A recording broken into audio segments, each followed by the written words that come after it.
어느새 30대 중반이 되었다. 대학교를 졸업한 지가 엊그제 같은데 벌써 사회생활한 지 8년 차가 되었다. 대학생 때는 이 나이쯤 되면 결혼도 하고 직장에서 자리도 잡아서 순탄한 나날을 보내고 있을 줄 알았다. 완전 사회 역군. 훌륭하고 성숙한 어른 그 자체. 하지만 인생은 항상 그렇게 호락호락하지 않고 나는 지나가는 차에 물벼락을 맞았다. 지금의 나는 애새끼에 불과하다. 부모님 집에 가서 밥 얻어먹는 게 가장 즐겁고 부모님 집에 오랜만에 갈 때는 옷장에서 가장 낡은 옷을 입고 가서 너는 옷이 그게 뭐냐 하나 사러 가자 하기를 은근히 기대하는 불효막심한 애새끼.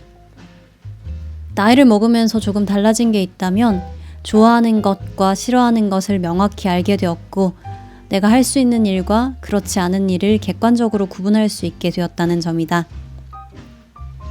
겁도 많아져서 무모한 도전에는 조금 더 소극적으로 변했고 좀 더 편한 길이나 꼼수가 없는지 눈을 굴리는 속도는 빨라졌다. 좋아하는 것을 어떻게든 더 많이 하고 좋아하지 않는 것을 어떻게든 줄이려고 노력하고 있다. 배부른 소리라고 한다면 할 말은 없다. 그냥 쉰다 라고 답한 청년이 사상 최대라고 한다. 취업하려고 노력하지만 번번이 낙방하는 사람들이 아니라 마음만 먹으면 취업할 수 있지만 회사에 남고 싶어 하지 않는 사람이다. 나도 그 그냥 쉰다 대열에 영원히 합류하고 싶은 마음이 굴뚝 같다. 나는 수의사다. 동물도 좋아하고 수의학이라는 학문 자체를 더 좋아한다. 하지만 하루에도 수십 명의 아픈 환자와 보호자를 만나는 건 나에겐 다소 버거운 일이었다. 아이가 걱정되는 마음에 조바심이 나는 건 당연하지만 수의사도 사람이고 보호자도 사람인데 사람 대 사람으로서 지켜야 할 최소한의 예의가 있다. 나는 아픈 동물을 도와주려고 일하는 사람이지 마음이 아픈 보호자의 평소 스트레스까지 풀어드리는 욕바지가 아니다. 술 취한 보호자가 동물병원으로 전화를 걸어왔다. 내 목소리를 듣더니 갑자기 밑도 끝도 없이 성희롱을 하기 시작했다. 도저히 말로 옮길 수 없을 만큼 천박한 내용이었다. 대강 요약하자면 자기 집에 와서 자기 강아지랑 성관계를 하라는 내용이었다. 희죽희죽 웃으면서 말하던 그 사람의 목소리가 아직도 맴돈다. 이미 나는 꼭지가 돌기 직전의 스트레스 상황이었고 멘탈이 그냥 박살이 나버릴 수밖에 없었다. 이런 일이 하루에도 몇 번씩 일어난다. 스트레스를 극복하는 힘은 운동에서 나온다. 눈물을 삼키고 운동을 나갔다. 싫어하는 일을 하면서 받은 상처를 극복하는 유일한 방법은 좋아하는 사람을 만나고 좋아하는 일을 더 많이 하는 것이다. 나는 힘들 때 이불을 뒤집어 쓰고 우는 성격이 아니라서 살기 위해서 발버둥 치는 성격이라서 그나마 회복이 빠른 걸지도 모르겠다. 남들도 다 힘든 일을 겪는데 그래도 다들 버틴다더라. 이 말이 나를 더 괴롭게 만들었다. 내가 버티지 못하는 건 내가 절박하지 않아서일까? 부양해야 할 가족이 있다면 혹은 내가 하루 벌어서 하루 먹고 살아야 되는 사람이라면 아무리 더럽고 힘들어도 눈물을 삼키면서 버텨낼까?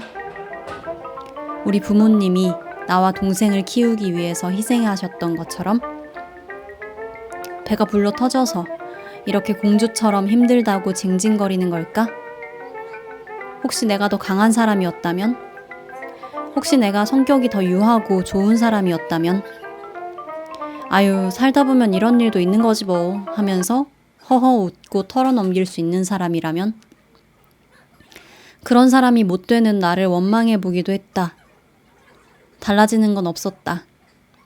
나는 애초에 그런 그릇을 가진 사람이 아니었다. 힘든 일을 이악 물고 극복하기를 선택하는 대신에 힘든 일을 더 열심히 하는 것 대신에 나는 내 삶에 좋은 일을 조금 더 들여서 힘든 일을 희석하기로 했다. 힘든 일을 하는 시간을 어떻게든 최소한으로 줄이고 좋아하는 일을 더 열심히 했다. 카페에 가서 책 읽기, 운동하기, 야구 보기,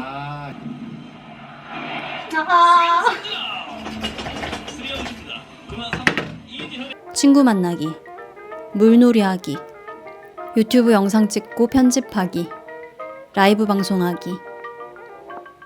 내가 생각하는 행복은 단순하다.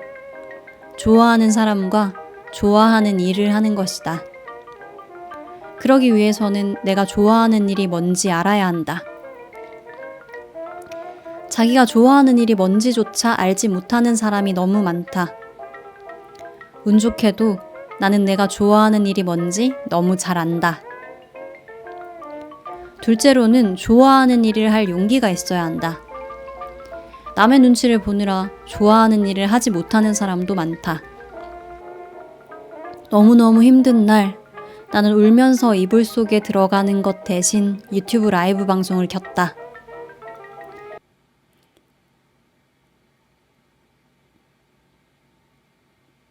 네, 말이 잠깐 멈췄는데 약간 부은 얼굴, 울음을 삼키는 표정으로 방송을 시작했지만 마지막에는 웃으면서 방송을 마쳤다.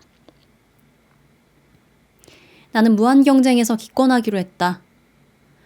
외로워도 슬퍼도 나는 안 울어 라고 외치면서 버티지 않기로 했다. 시원하게 울고 시원하게 세상에 지기로 했다. 아직도 나는 내 선택에 확신이 없다. 나보다 훨씬 높은 연봉을 받으면서 전문성을 뽐내고 있는 내 친구들이 많다. 나는 회사를 그만두고 다시 다니고를 반복하면서 커리어가 아주 단단히 꼬여버렸다.